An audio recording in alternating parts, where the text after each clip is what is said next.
बच्चों good morning. Good good morning morning sir. Sir. आवाज आ रही क्या? Yes sir. आवाज क्लियर आ रही है ना? आवाज यस सर। ओके ओके ठीक है। बच्चों देखो टाइम खराब नहीं करेंगे हम लोग, सीधा टॉपिक चालू करते हैं। अब देखो जो अभी हालांकि बच्चे जुड़ रहे हैं धीरे धीरे। अब आप एक काम कीजिए, आप लोग अपने जो ना क्या बोलते हैं उसको, ऑडियो को बंद कर लीजिए, ठीक है? आवाज तो क्लियर आ रही है, यहाँ तो कोई दिक्कत नहीं। और आप लोग ठीक है, आप लोग चाहे ना तो चैट कर सकते हैं। आप लोग चैट करके मुझे बता देंगे ना तो मुझे पता लगता रहेगा, ठीक है? ठीक बच्चों, ओके। अब देखो कल पहले वाली वीडियो में हम लोगों ने कहां तक पढ़ लिया था बच्चों? प्रोटिस्टा। और प्रोटिस्टा जगत के अंदर हमने पढ़ा था, जो मैंने बताया, प्रकाश संश्लेषित प्रोटिस्ट यानी डाइटम्स, याद है ना? डाइटम्स, डाइफ्लैजिलेट, याद है ना? डाइफ्लैजिनेट और यूग्लिनोइड, इनके एग्जाम्पल हमने पढ़ लिए थे। फिर उसके बाद में दूसरे प्रकार कौन से थे उनके? अपघटक, अपघटक, अपघटक या फिर आउटस्लिम मोड्स पढ़ा था हमने। और तीसरा प्रकार क्या पढ़ा था? Protozoa protista, protozoan protista. और प्रोटोजोअन प्रोटिस्टा क्या होते हैं बच्चों? जो प्रोटोजोआ, नाम से पता लग रहा है, प्रो प्लस जोआ। प्रो का अर्थ होता है बच्चों प्रारंभिक, यानी जैसे प्रोकेटिक में आता है बच्चों, तो प्रोकेटिक का मैं बताया प्रो, प्रो, तो प्रो सब जब भी आता है P R O, pro. Pro का मीन होता है बच्चों शुरुआती, प्रारंभ, प्राचीन, अविकसित, आद्य, पुराना, ठीक है? ये कितने नाम हो सकते हैं? तो आप देखो प्रोटोजोआ का मतलब है पृथ्वी पर पाए जाने वाले सबसे प्रथम जीव, और ये सबसे प्रथम जो जीव रहे होंगे वो प्रोटोजोन्स बोला गया उनको, ओके? लेकिन प्रोटोजोन्स जो थे वो यूकेटिक थे, और उसके पहले कौन आए थे? प्रोकेटिक आए, तो कॉमन सी बात है। तो प्रोटोजोआ को हमने कितने प्रकार बांटा था बच्चों? हमने 4 में, याद है यहां तक? प्रोटोजोआ को हम लोगों ने कितने प्रकार से डिवाइड किया? 4 में। पहला प्रकार मैंने आपको बता दिया था, अमीबियन प्रोटोजोअन, बताया था बच्चों, अमीबियन प्रोटोजोअन। दूसरा अगर बात हम करें तो देखो प्रोटोजोआ की विशेषता अगर आपको लिखनी है तो आप किसकी विशेषता लिख दोगे? यूकेटिक कोशिका की, यूकैरियोटिक। अब यूकेट बात हम कर सकते हैं, इनमें गति करने या गमन करने और पोषण या भोजन को प्राप्त करने के लिए इसमें अलग अलग प्रकार पाई जाती है, जिनमें हम लोग, जिन्हें हम क्या बोलते हैं बच्चों? कूटपाद, सुडोपोडिया, जो पाए जाते हैं अमीबा के अंदर। प्रोटोजोअन याद है आपको? मैं बताया था अमीबिय प्रोटोजोआ। दूसरा बता दिया था कसाबिक यानी फ्लैजिलिएट प्रोटो, ओके, प्रोटोजोन बोल सकते हैं। तीसरा कौन सा बताया था? पक्षमाभीय यानी सीलिएट, पक्षमाभीय प्रोटोजोआ। और चौथा कौन सा बताया था? स्पायरो, यानी अगर बात हम करें स्पोरोजोआ, ठीक है? यहां तक क्लियर है क्या बच्चों? यहां तक क्लियर है? पायल मीणा बच्चों यहां तक क्लियर है कि सबके? मुझे आवाज आ रही है कि सब तक? Yes, okay, yes sir. Okay okay ठीक है। आप लोग चैट भी डाल सकते हैं, ठीक है? आप लिख देंगे यस सर, नो सर, है ना? इसके अलावा कुछ नहीं, बस यस सर और नो सर। और अगर कोई क्वेश्चन पूछना है ना तो मैं जब आपको कहूंगा बीच में, फिर आप लोग मुझे क्वेश्चन भी पूछ सकते हैं। अब बच्चों देखो हमने यहां तक, जो ये चैप्टर वैसे तो बहुत बड़ा नहीं है लेकिन हम इसको बड़ा कर रहे हैं जानबूझ के। जो ये चैप्टर हमने क्या पढ़ रहे हैं हम लोग? इसमें पढ़ रहे हैं वर्गीकरण। और वर्गीकरण में हमने पढ़ लिया था द्विजगत वर्गीकरण, त्रिजगत वर्गीकरण, चतुर्जगत वर्गीकरण, और लास्ट में हमने 5 किंगडम, पंच जगत अवधारणा, और गिवन बाई आर एच व्हिटकर। और आर एच व्हिटकर ने सजीवों का वर्गीकरण कुछ आधारों पर किया। जैसे हम लोग वर्गीकरण करते हैं तो वर्गीकरण के लिए बच्चों कोई ना कोई आधार तो होता ही है, यानी किस बेसिस पर आप उनको डिवाइड कर रहे हैं और उनको आप अलग अलग किंगडम में या अलग अलग वर्गों में रख रहे हैं, ओके? आर एच व्हिटकर 5 जगत हम पढ़ रहे हैं, मोनेरा, प्रोटिस्टा, फंजाई, प्लांटी और एनिमेलिया। तो हम लोग एक एक जगत को क्लियर कर रहे हैं। और मैं बार बार आपको कह रहा हूं ध्यान दो, आप मोनेरा जगत की बात हम करें तो मोनेरा जगत में हमने पढ़ लिया अच्छी तरह, मोनेरा जगत में सभी प्रोकैरियोटिक है, और जिसमें आप एग्जाम लिख सकते हो बैक्टीरिया का, पीपीएलओ का, माइकोप्लाज्मा का दे दिया। प्रोटिस्टा में आप विशेषता लिख सकते हैं अमीबा की, पैरामीशियम की, यूग्लिना की, अगर बात हम प्लाज्मोडियम की, ओके बच्चों, या फिर स्लिम मोल्ड्स की, औपंग जो है ना कवक बोलते हैं, और ये डाइटम्स, ये सब मैंने बता दिया आपको। आप इनमें किसी की विशेषता लिखिए और सबकी विषय मिला के लिख दो। उन सभी को हम लोग सभी विषयों में मिलकर क्या बन जाएगा बच्चों? आपका क्या बन जाएगा बच्चों? एक ये सभी विशेषता मिलकर क्या बन जाएगी? प्रोटिस्टा जगत, ओके? अब अगला जगत हमारा कौन सा है? अगला जगत हमारा कौन सा है? अगला जगत कौन सा बच्चों? नीतू, अगला जगत कौन सा? आज कौन सा जगत की विशेषता पढ़ेंगे हम लोग? आज कौन सा जगत पढ़ने जा रहे हैं हम लोग?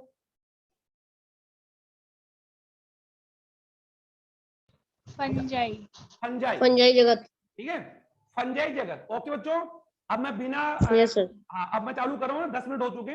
अब देखो फंजाई जगत जो आज का हम लोग यूज कर सकते हैं, अगर कॉमनली बात हम लोग ध्यान दो बच्चों, अगर इसमें ज्यादा अब टाइम भी खराब नहीं होना चाहिए आपका। आज का जगत हम पढ़ेंगे फंजाई, फंजाई किंगडम। अब जो फंजाई को हम लोग बोलते हैं कवक। ओके, अब इनकी विशेषता देखो, सबसे पहली विशेषता क्या होगी, फंजाई जगत के सभी प्राणी क्या होंगे, ध्यान दो, यूकैरियोटिक, यूकैरियोटिक। क्योंकि आरएच वेटकर ने सभी इन जगतों में किसका ध्यान रखा था, सबसे पहला ध्यान रखा था कोशिका की जटिलता, कि सजीव यूकैरियोटिक है या प्रोकैरियोटिक है, याद है ना। तो फंजाई जगत के सभी सदस्य यूकैरियोटिक है, यूकैरियोटिक है मतलब विकसित कोशिका वाले हैं, सभी कोशिकांग हैं, सभी कोशिकांग झिल्ली वाले अंग हैं, और केंद्रक इनका विकसित है, माइटोकॉन्ड्रिया सब कुछ में पाया जाता है। ओके बच्चों, हाँ यूकैरियोटिक, लेकिन यूकैरियोटिक के साथ ये कौन से होंगे, बहुकोशिक। क्योंकि आप जानते हैं यूकैरियोटिक प्राणी तो कौन है, प्रोटिस्टा भी होते हैं, लेकिन प्रोटिस्टा जगत के सभी प्राणी क्या होते थे बच्चों, एक कोशिक यानी यूनिसेलुलर यूकैरियोटिक। और ये कौन है, ये कौन है, मल्टी सेलुलर यूकैरियोटिक। थोड़ा डिफरेंस समझे आप लोग। ओके, यूकैरियोटिक होते हैं और बहुकोशिक होते हैं, यानी मल्टी सेलुलर। ओके बच्चों, मल्टी सेलुलर। ओके, अब बात आती है इनके अंदर जो कवक होते हैं, ये सबसे बड़ी विशेषता क्या होती है बच्चों इनकी, ये सबसे बड़ी विशेषता ये होती है बच्चों, ये विषमपोषी होते हैं। विषमपोषी मतलब ये अपना पोषण नहीं बना सकते, यानी ये हेट्रोट्रोपिक, हेट्रोट्रोपिक होते हैं।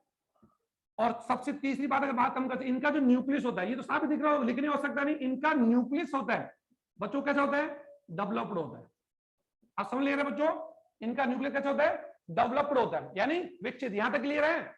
और सबसे बड़ी बात तीसरा चौथा विशेषता अगर बात हम करें, इन जो कवक होते बच्चों, यानी कुल मिलाकर कह सकते हैं इनमें किसी प्रकार का लवक, लवक यानी प्लास्टिड की बात हम करें, प्लास्टिड की बात हम करें, ये इनमें क्या होता है, एब्सेंट होता है, यानी लवक इनमें नहीं होता। और लवक नहीं होता तभी तो ये क्या है, यानी अपने आप में एक ऐसी बात है। एक्चुअल बच्चों कवक है कौन, ध्यान है, कवक प्लांट है। और नंबर 5 बात हम करते बच्चों, इनमें अगर बात हो आराम से लिखिए, इनमें रूट यानी इनके अंदर रूट, स्टेम एंड लीफ, ये तीनों ही इनमें क्या होती है, एब्सेंट होती है। यानी कुल मिलाकर आप समझ पा रहे हैं, यानी इनमें रूट, स्टेम, लीफ, और यहां तक कि क्या ये कुछ भी नहीं होते बच्चों, फ्लावर है या फ्रूट है।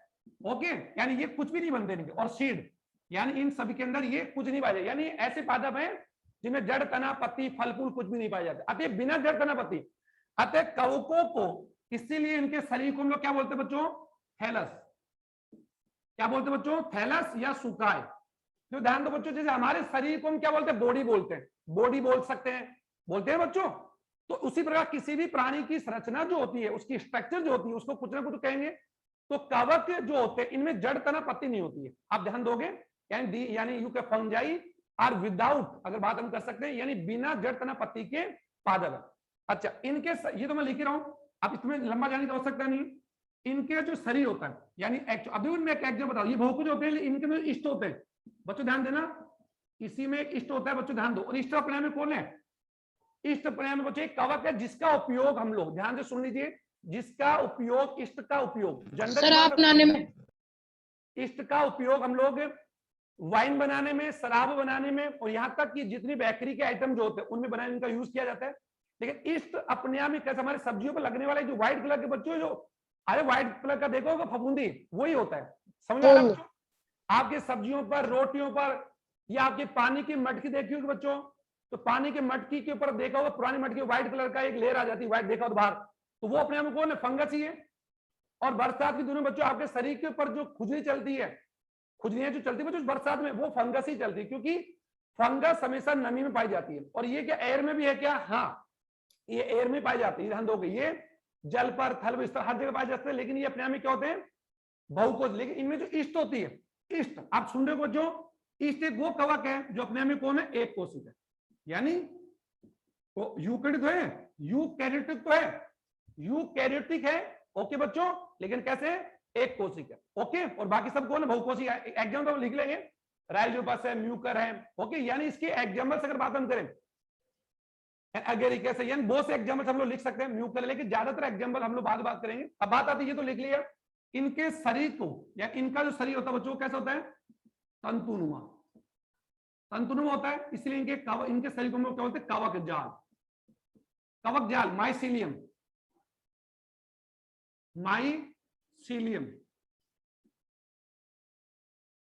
कवक जाल बोलते हैं। ओके बच्चों, और एक बात और, कवकों के अध्ययन को माइकोलॉजी बोलते हैं। क्या बोलते हैं, माइकोलॉजी। बच्चों ध्यान से सुनना, माइकोलॉजी का क्या होगा, विज्ञान की वह शाखा जिसमें हम किसका अध्ययन करते हैं, किसका अध्ययन करते हैं बच्चों, to study of fungi. Okay बच्चों, टू स्टडी ऑफ फंजाई, यानी कवकों का अध्ययन करते हैं। ओके बच्चों, फंगस और फंजाई का ही है, फंगस तो एक होता है और फंजाई यानी अनेक, बहुकोशी बोलते हैं। अब बात आती है यहाँ पर, यानी आप बच्चों यहाँ पे लिख रहे हैं mycology, the study of fungi, यानी विज्ञान की वह शाखा जिसमें कवकों का, कवक जालों का अध्ययन किया जाता है। अब देखो इनका शरीर तंतुनुमा होता है। ओके, यानी इनका शरीर की बात हम करें, यानी इनका शरीर अपने में इस प्रकार, यानी तंतुनुमा होता है, ऐसे तंतुनुमा इस प्रकार होता है, इस प्रकार के इनका शरीर तंतुनुमा पाया जा सकता है। बच्चों यहाँ तक क्लियर समझ में आ रहा है क्या, इनका शरीर इस प्रकार, यानी ओके, यानी इस प्रकार, आवाज नहीं कर, आवाज नहीं, इनका सही इस प्रकार से, यू कैसे, इसका इनका सही इस प्रकार का हुआ। ओके बच्चों, समझ दिख रहा है क्या सबको, बच्चों दिख रहा है क्या, यानी इनका शरीर जो होता है, इनका शरीर एक्चुअली में क्या, चलो ठीक बच्चों, आपने बरसात के दिनों में सांप की छतरी देखी होगी, जिसको बोलते हैं सांप की छतरी। तो सांप की छतरी नहीं, बल्कि वो बच्चों एगेरिकस है, यानी अपने आप में कवक है। और उसी प्रकार में मशरूम खाया होगा बच्चों, मशरूम भी खाते हैं, क्योंकि कवकों में अधिकांश जो कवक होते हैं, ध्यान, जो परपोषी होते हैं, सुन रहे बच्चों, और ये अपना पोषण मृत पदार्थों से, सड़े गले पदार्थों से प्राप्त करते हैं, अवशोषण करके प्राप्त, इसलिए इनको क्या बोलते हैं, परजीवी कहते हैं। लेकिन कुछ कवक सहजीवी होते हैं, जो एक एक करके पढ़ेंगे, एक एक करके। लेकिन आपने बच्चों दैनिक जीवन में कवक मानव कल्याण के लिए बड़े उपयोग, इनका उपयोग हम लोग चिकित्सा के क्षेत्र में करते हैं। आपने देखा होगा बच्चों, पहाड़ों के अंदर या बरसात के दिनों में देखा होगा, ये विशेष प्रकार की सांप की छतरी जैसी एक उग जाता है, जिसे हम बोलते हैं ये तो सांप की छतरी है। देखा है कि बच्चों आपने इस प्रकार बरसात दिनों में अपने घर के आसपास, सर देखा है। अब जहां पर सड़ी गली चीजें होती है, खासतौर पर गोबर है, लकड़ियां हैं, देखा होगा वहां पर आपने नमी वाले देखा होगा, कुछ विशेष प्रकार के एक सांप, यानी छतरी जैसी इस प्रकार बच्चों, आपने देखा होगा, यानी कैसे इस प्रकार ऐसी सर देखिए कि बच्चों आपने ऐसी इस प्रकार छोटी छोटी सलाह उग जाती है, देखा ना आपने, ऐसे देखा होगा। यस सर, देखा। हाँ, इन्हें हम क्या बोलते हैं, सांप की छतरी। लेकिन क्या वहां तो सांप छतरी है नहीं, ये तो हम लोग बच्चों में हम लोगों ने हमारे माता पिता ने, हमारे दादियों ने हमें बताया कि एक्चुअली सांप की छतरी नहीं बच्चों, ये अपने में कौन है, फंगस है। चलो एक और बता दूं, फंगस को ढूंढने का तरीका बता दूं, ये अपने में क्या होता है बच्चों, ये हरे नहीं होंगे पहली बात, क्योंकि इनमें किसी प्रकार का कोई लवक नहीं है। अतः कवक और शैवालों की बात हम करें तो कवक अपने में बात हम करें, कवक कौन है बच्चों, अविकसित होते हैं और विषमपोषी हैं। इन्हीं से किसका विकास हुआ, शैवालों का। और शैवाल कौन होंगे, जिनमें हरित लवक पाया जाता है। ये मैंने बताया था, आपको याद करो, हरित लवक में सबसे ज्यादा प्रकार के हरित लवक किसमें पाए जाते हैं, शैवालों में।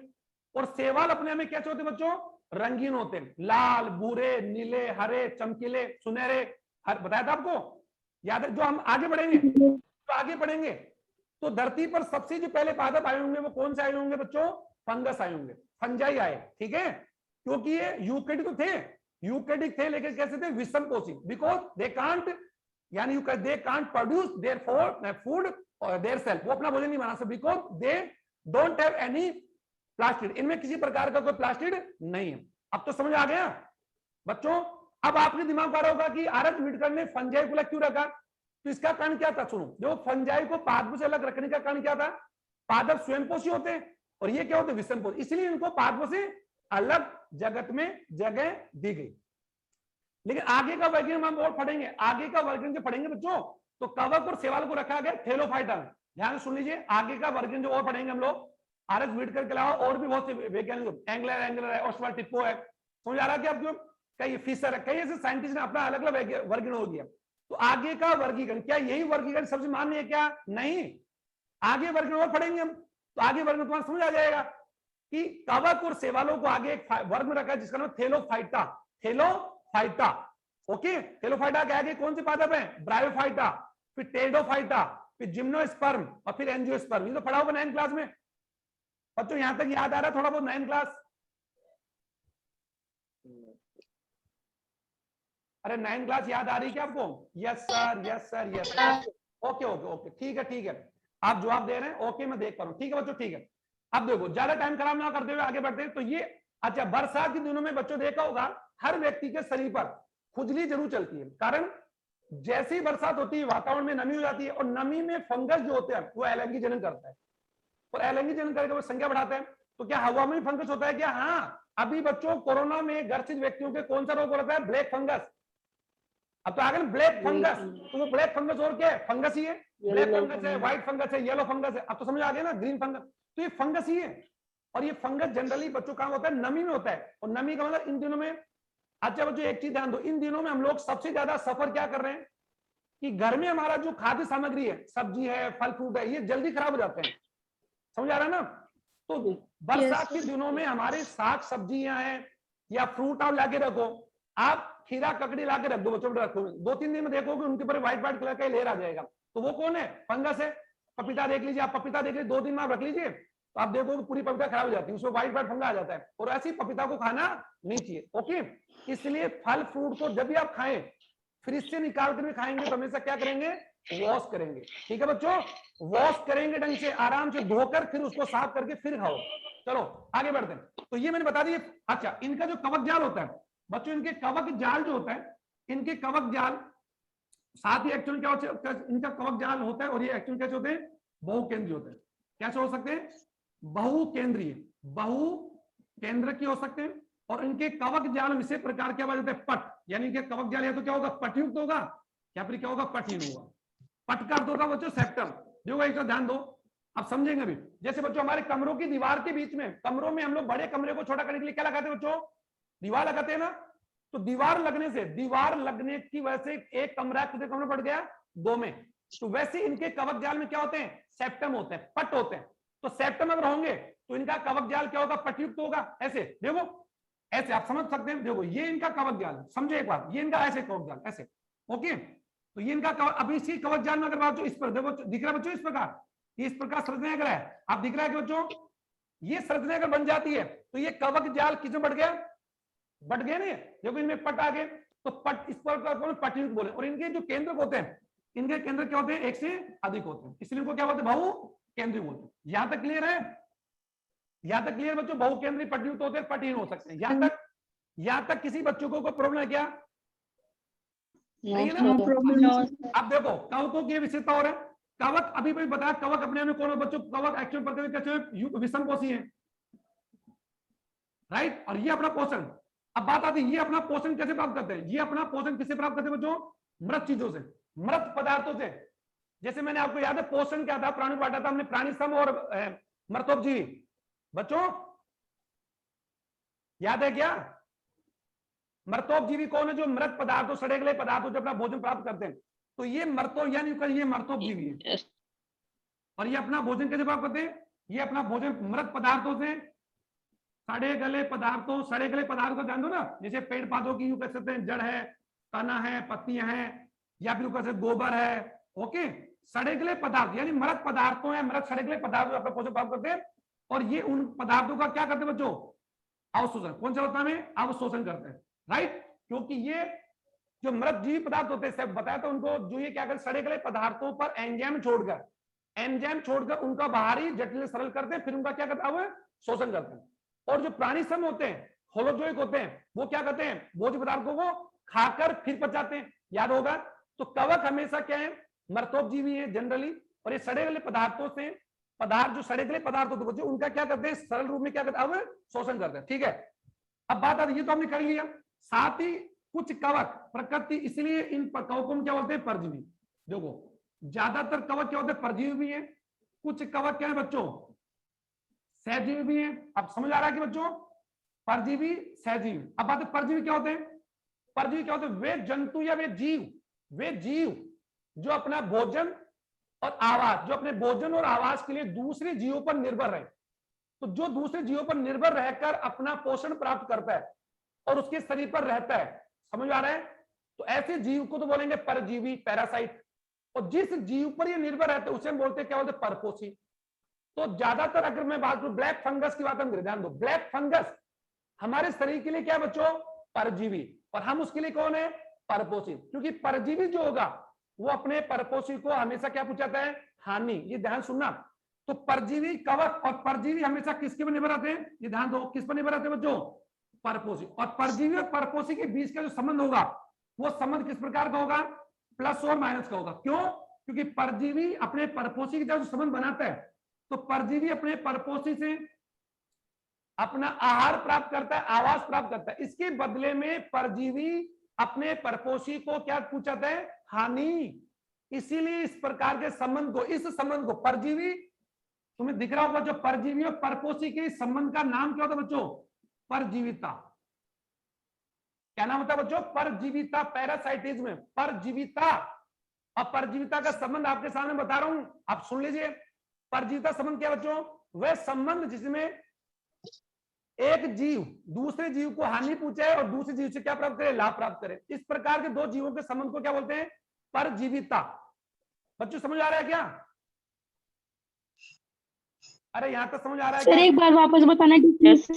वापस सुनो, तो परजीविता क्या है, प्रकृति में दो जीवों के बीच, दो जीवों, जीव कोई भी हो सकते हैं, कोई भी हो सकते हैं, जीवाणु जीवाणु कुछ भी हो सकते हैं, प्रकृति में दो जीवों के बीच का वह संबंध जिसमें एक जीव को लाभ और दूसरे जीव को हानि मिले। अब आप एग्जाम्पल दे रहा हूं, समझना एक बार।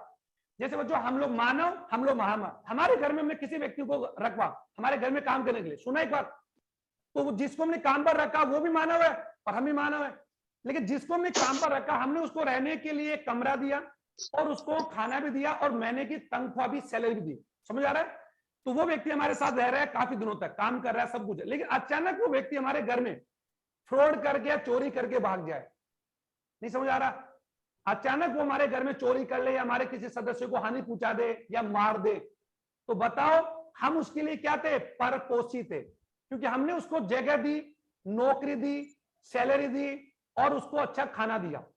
उसके बदले में उसने हमारे घर को क्या पहुंचाया, हानि पहुंचाई।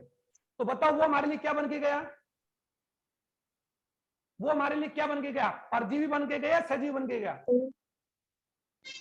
परजीवी। परजीवी।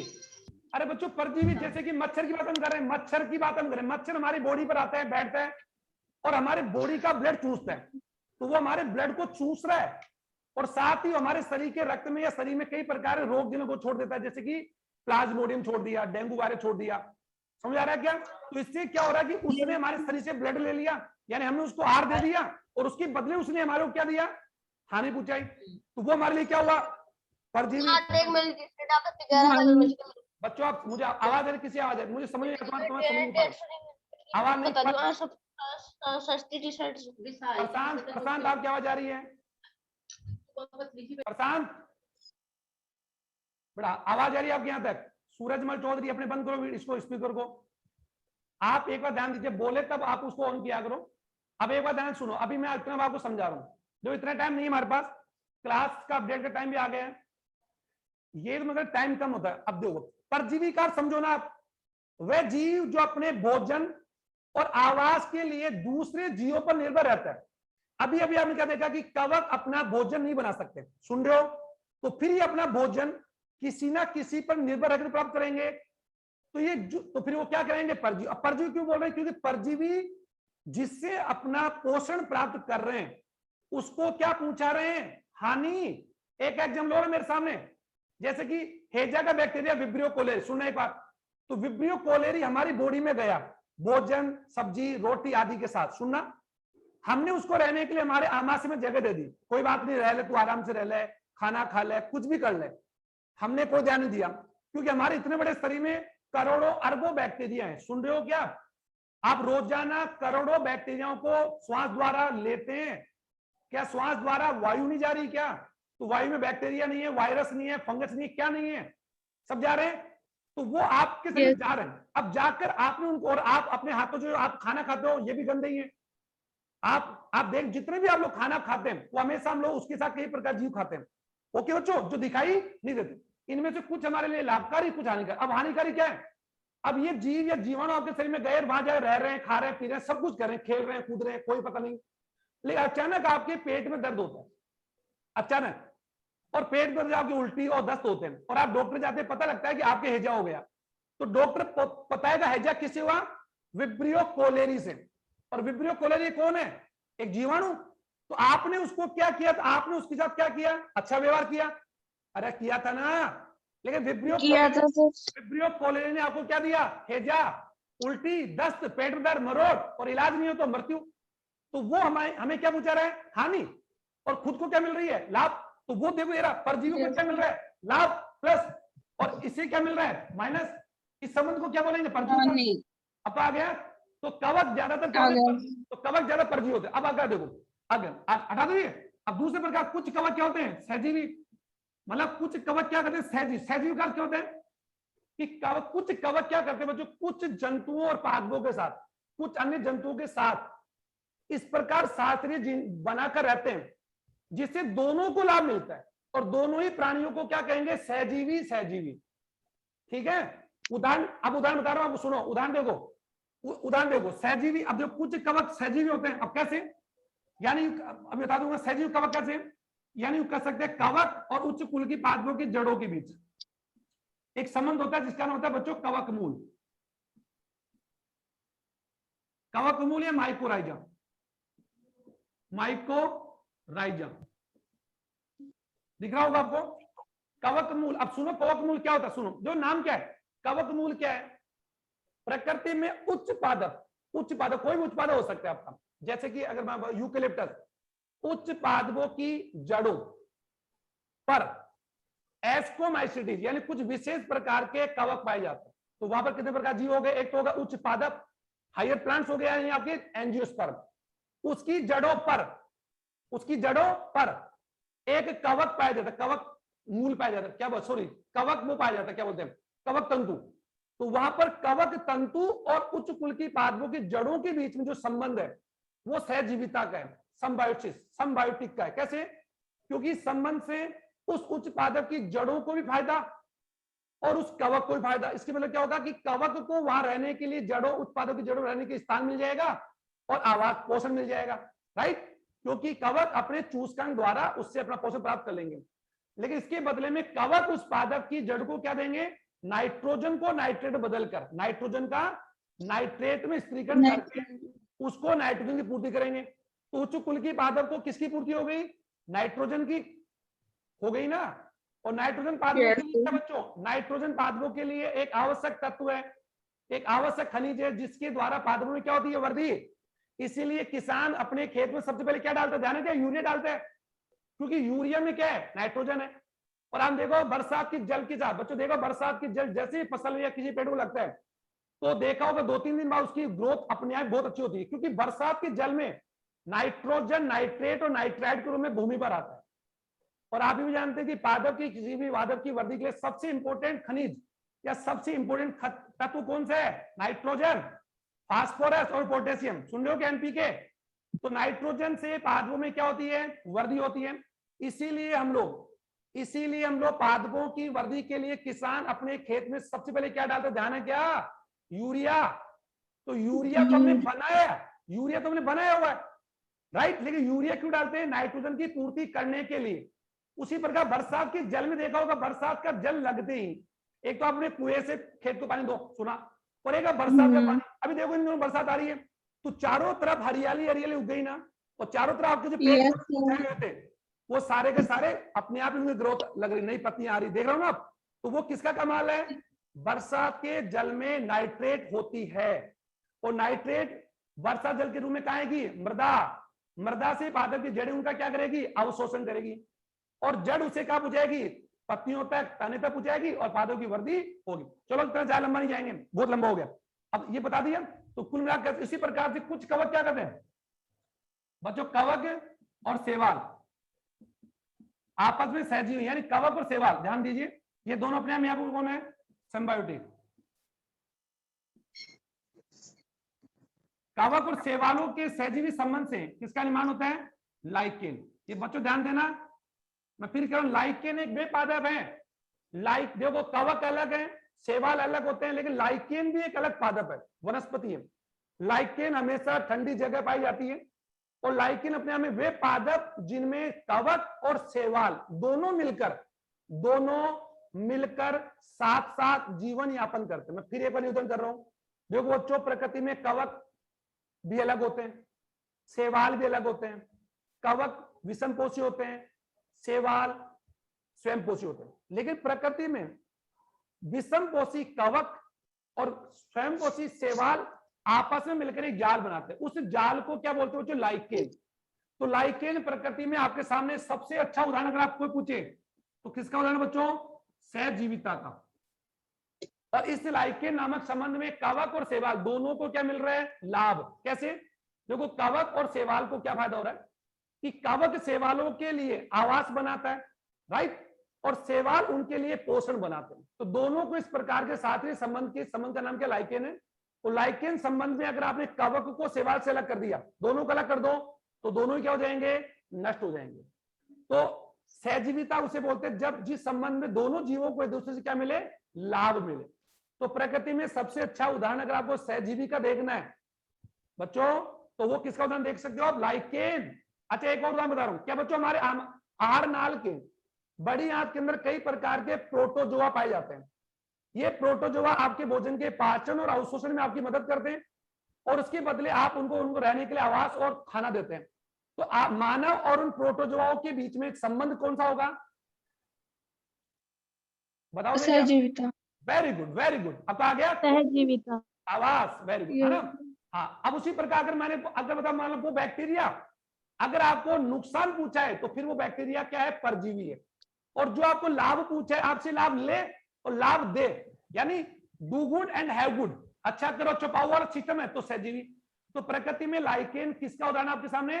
सहजीविता का। ये ध्यान रख लो। इस सहजीवी संबंध में कौन कौन सी बातें शामिल है? कवक और शैवाल।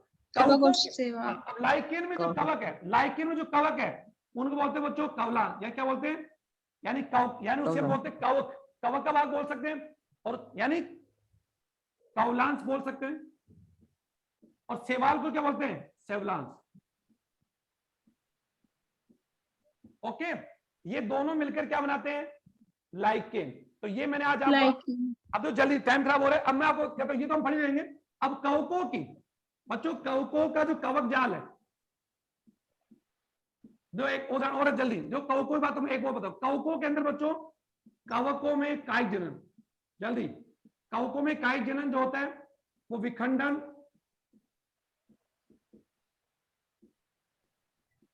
और मुकुलन विधि से होता है। और एलैंगी जनन, बच्चों एक बात बता दूं, कायिक जनन भी एलैंगी जनन नहीं है कि हर वो जनन एलैंगिक है जिसमें बच्चों युग्मकों का निर्माण और युग्मकों का संलयन मतलब निषेचन क्रिया नहीं होती है, उसे क्या बोलते हैं? एलैंगिक। और कायिक जनन एलैंगिक जनन का एक प्रकार ही है, सुना होगा।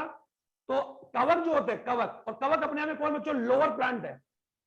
कवक कौन से? निम्न वर्ग के प्लांट। आप ये दिमाग रख लो, निम्न वर्ग मतलब, अच्छा मैं आपके सामने एक बात रखूं बच्चों, मैं आपके सामने रखूं, एक तो मैंने आपके सामने रखा